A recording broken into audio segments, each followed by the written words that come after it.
Thank you, Madam Deputy Speaker.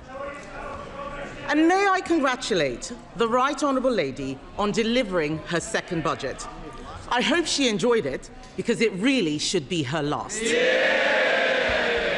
What a total humiliation. A total humiliation. Can colleagues who are exiting the chamber do so swiftly, so we can focus on the Leader of the Opposition? Swiftly exit, quietly. Right. Leader of the Opposition.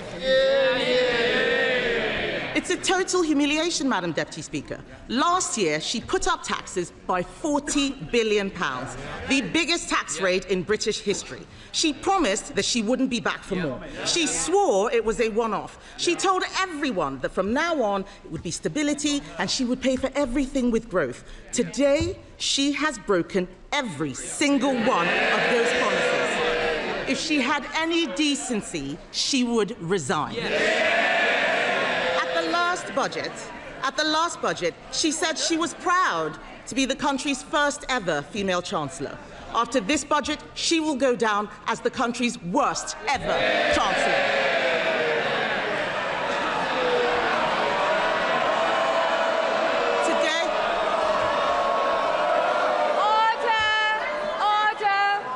Order. And the Chief Whip in particular knows that we don't allow clapping in the chamber. Leader of the Opposition.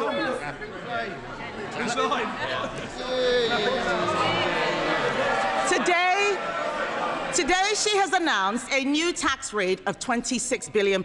They're all cheering. Household income is down. Spending policies in this budget increase borrowing in every year.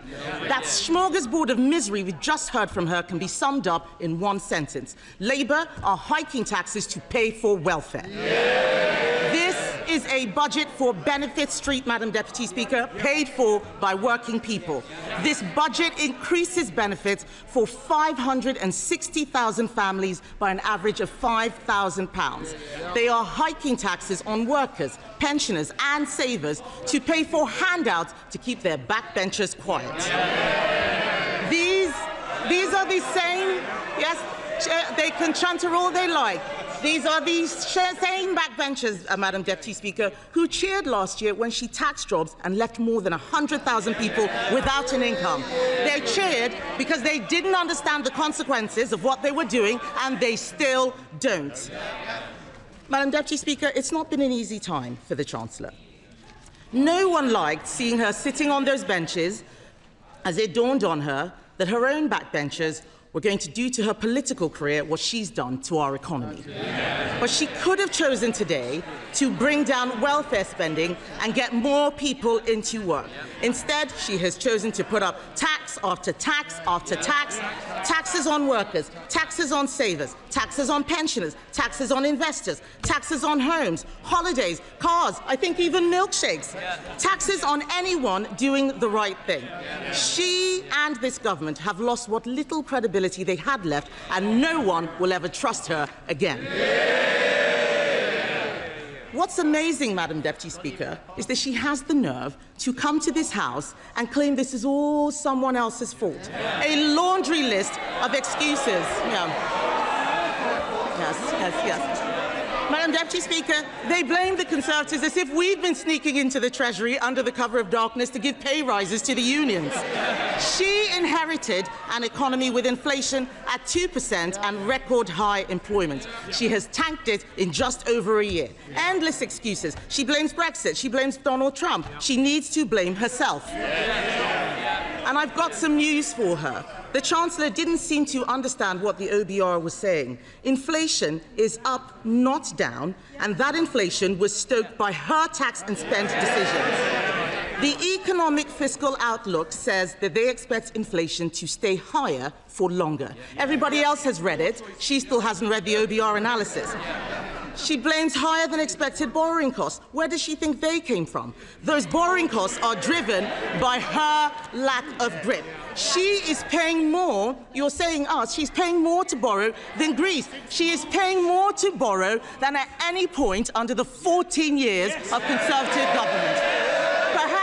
Perhaps fact, if Labour MPs read a book sometimes, they would know something. That includes an energy crisis, Madam Deputy Speaker. Under us, we had an energy crisis sparked by a war in Ukraine and a global pandemic. What is her excuse? What is her excuse?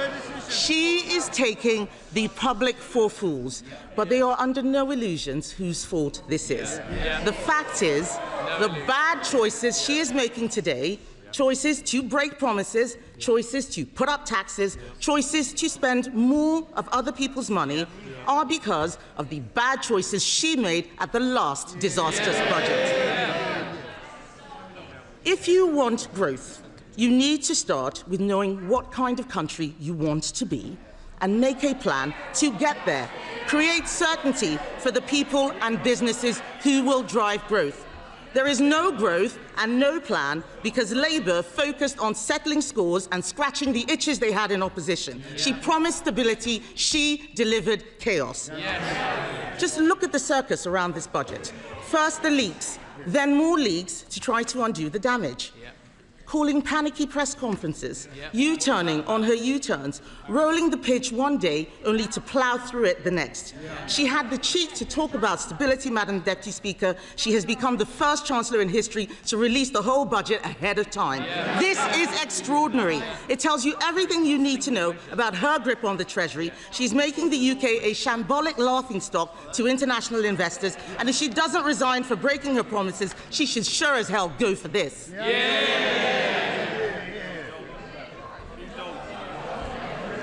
But, Madam Deputy Speaker, what have we got for all this chaos and disorder? There are 1 million more people claiming universal credit than there were at the time of the last budget. Government spending, up. Welfare spending, up. Universal credit claimants, up. Unemployment, up. Debt interest, up. Inflation, up. And what about the things that you want to go up? What about the things you want to go up? Growth, down. Investment, down. Business confidence, down. The credibility of the Chancellor, and not just down, through the floor. These figures are shocking. Does she really think that anyone will be confused by the sleight of hand that she had in her speech? Her speech today was an exercise in self-delusion. Today, she had an opportunity to apologize and show some humility. Instead, we've been fed puff pieces in the Times and the FT showing a woman wallowing in self-pity, whining about mansplaining and misogyny. Madam Deputy Speaker, let me explain to the Chancellor. Woman... Order. Colleagues need to simmer down, most definitely, and just breathe a little and allow the Leader of the Opposition to be heard. Leader of the Opposition. All we've had is wallowing in self-pity and whining about misogyny and mansplaining. So, Madam Deputy Speaker, let me explain to the Chancellor, woman to woman. People out there aren't complaining because she's female. They're complaining because she is utterly incompetent.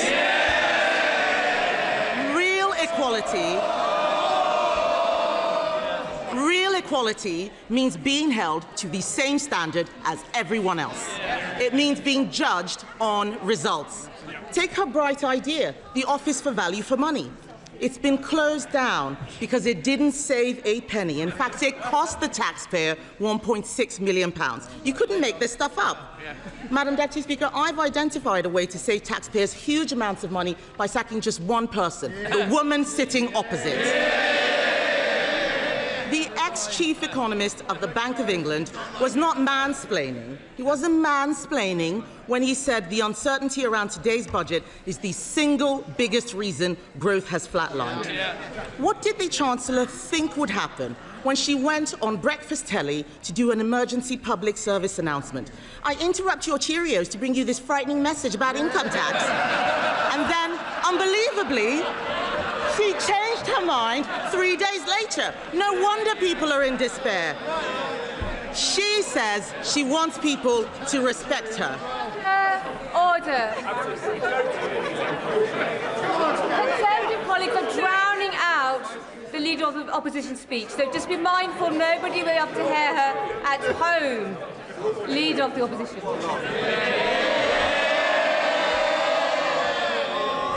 Madam Deputy Speaker, she says she wants people to respect her. Respect is earned. Yes. She apparently told Labour MPs this week,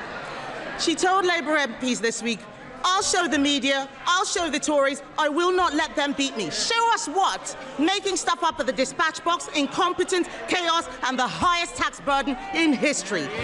She said to them, Madam Deputy Speaker, I'll be there on Wednesday, I'll be there next year, and I'll be back the year after that. God help us. She is spineless, shameless, and completely aimless. Talk to any business. Talk to someone looking for a job. Unemployment is up every single month since Labour have been in office. They don't want to hear it, but it's true.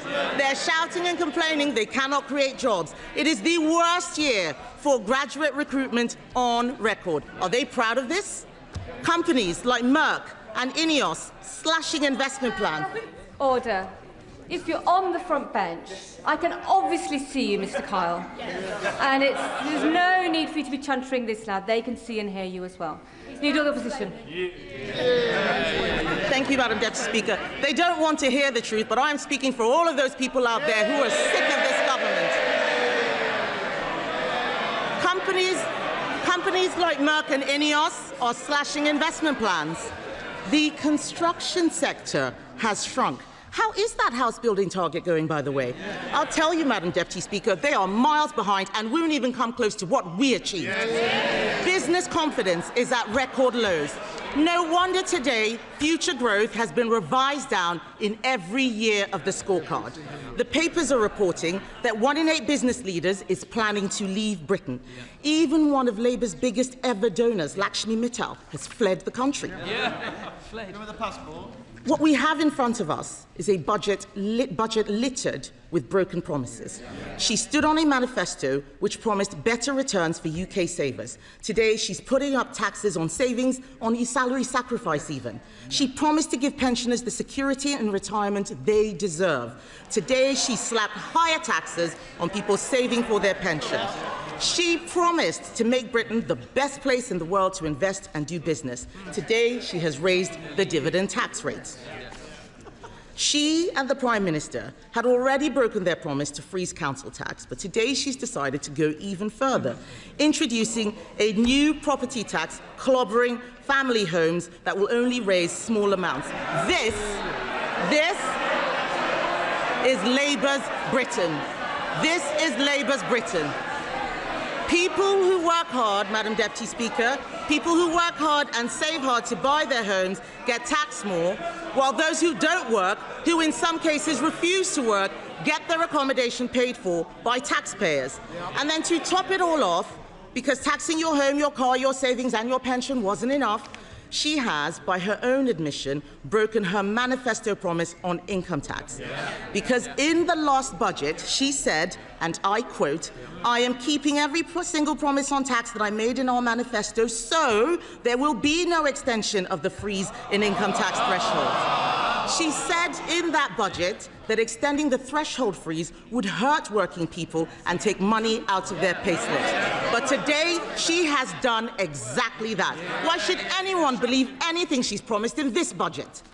And so where is the money going? Small changes to rail fares and prescriptions, these are distractions while she steals your wallet. The real story here, Madam Deputy Speaker, the real story is that Labour have lost control of welfare spending. Not only will working people have their tax thresholds frozen while benefits go up in line with inflation, not only have Labour abandoned reforms that would have saved the taxpayer £5 billion after pressure from these backbenchers, today they have added another £3 billion to the bill by scrapping the two-child benefit cap.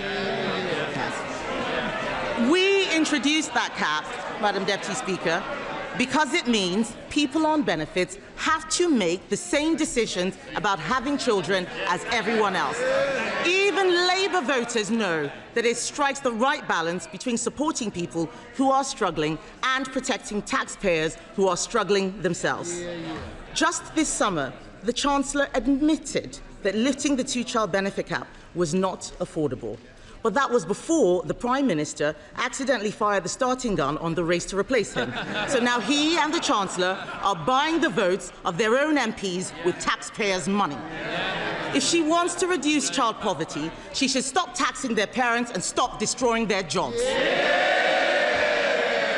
She congratulated herself on a new tax on landlords. Let me tell her this. Hiking tax on landlords will only push up rents. It will push landlords out of the market. The people who will suffer are the tenants.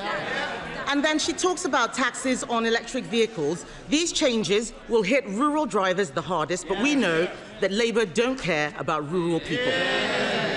All this budget delivers is higher taxes and out-of-control spending. Nobody voted for this.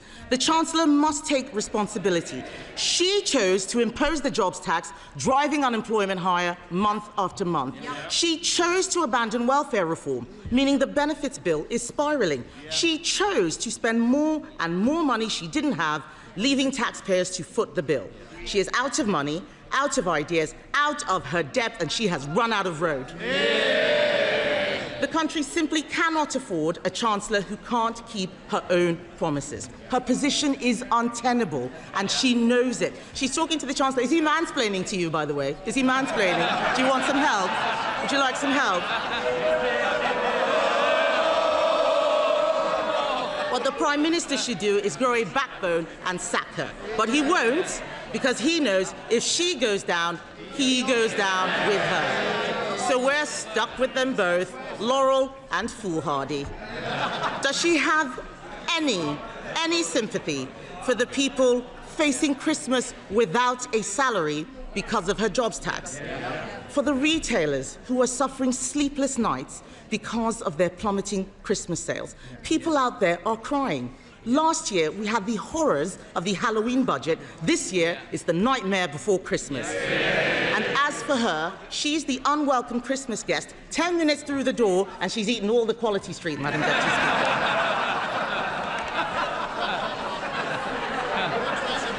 But let me tell the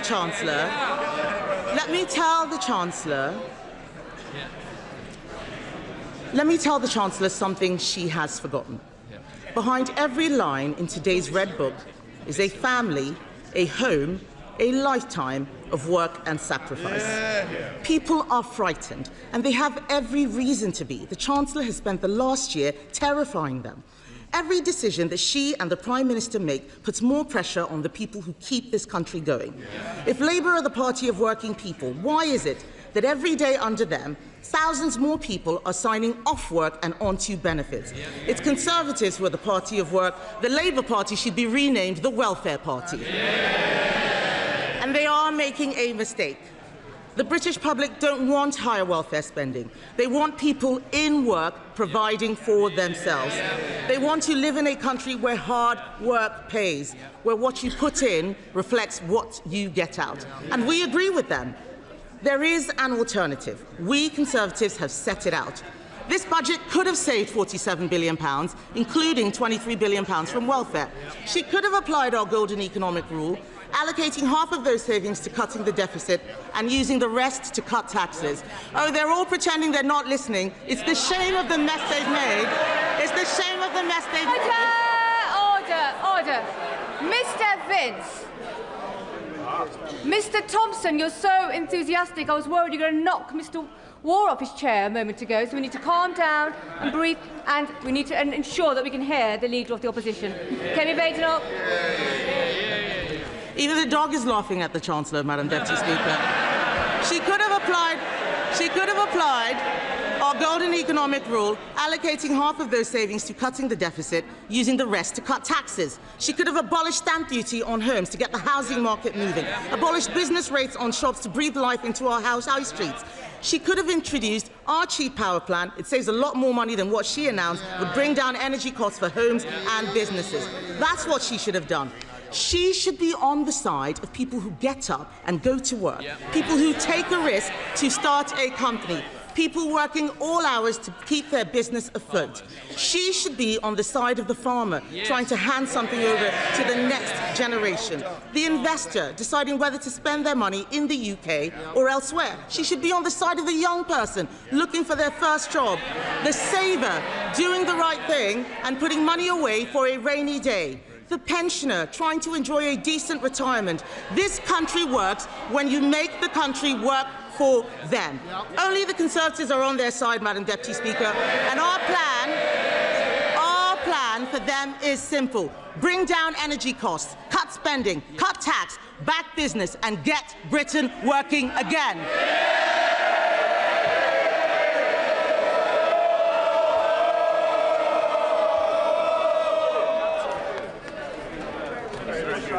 Colleagues are exiting. Can they do so quietly and quickly before we come to our